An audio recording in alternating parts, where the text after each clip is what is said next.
This happened to me last year, although I'm not sure of the chronology of the events. What I do know is that I was already living in the apartment in the center of the city, and I'm sure I was already unemployed at the time. I divided my time into three activities: the book, the card game, and the meals. First, there was the book. The book had been a gift from my best friend's girlfriend. They were no longer together, and I was no longer his friend, and, as far as I know, they could both be dead. The character looks like you, she told me. I kept the book on the shelf for years without reading, and now that the war was ending, it seemed appropriate to give it a try. The book had been published in 1989, the year I was born, but it was set in the 60s, the same date that was printed on the pizza box that I had ordered last week and that had fed me for 10 days. The story was about a young man named Fogg. Fogg had a saxophonist uncle who dies and leaves him an inheritance consisting of boxes of books. Fogg is on the verge of bankruptcy, and after selling all his uncle's books, he's evicted from his apartment and goes to live in the park, having to eat garbage to survive. It was easy to fall asleep and dream about the book.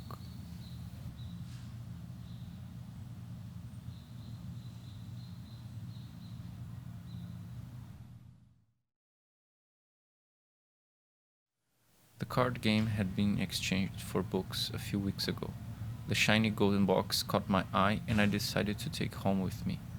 That had been the last time I left. I didn't really understand how to play, so I started to simulate games with myself. The more I played, the less I understood. The game didn't seem to have rules, and I started to think that maybe life didn't have rules either. Everything was worth it. Magic, traps, strange monsters, some beautiful, some ugly, some weak, others strong.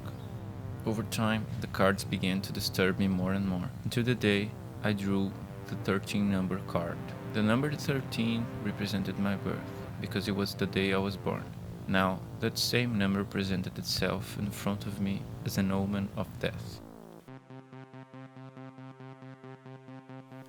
The health situation outside worried me, because the television told me not to leave the house and if I did, to wear a mask.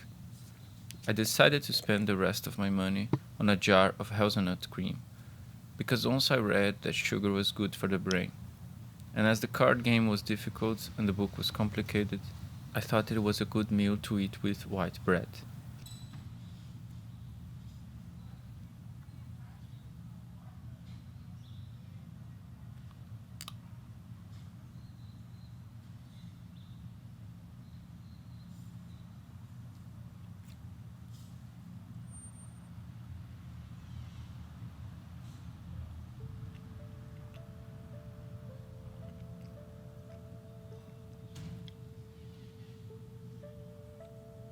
The rent had been due for more than 5 weeks, but I had no intention of paying it.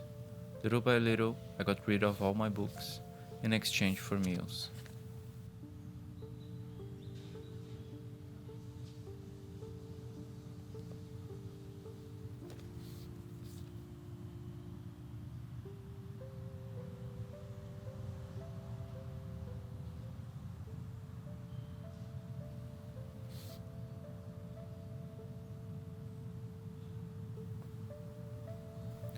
I started to be disturbed by images of my bones breaking.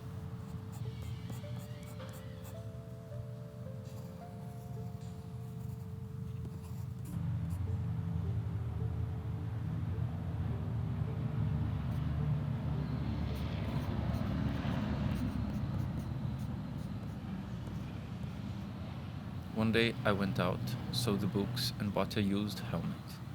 One day, the money ran out.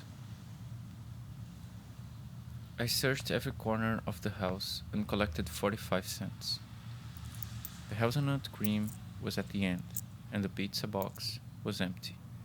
At that time, I noticed that someone had spilled coffee in the book.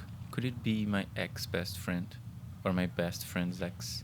Or had I dropped it myself? I didn't remember the last time I had coffee, so I decided to put that puzzle aside. On the same day that I noticed the coffee spilled in the book, the card of number 13 began to appear in my dreams. The books gradually disappeared, and people were afraid of the helmet. I put on a CD to listen to and went to sleep.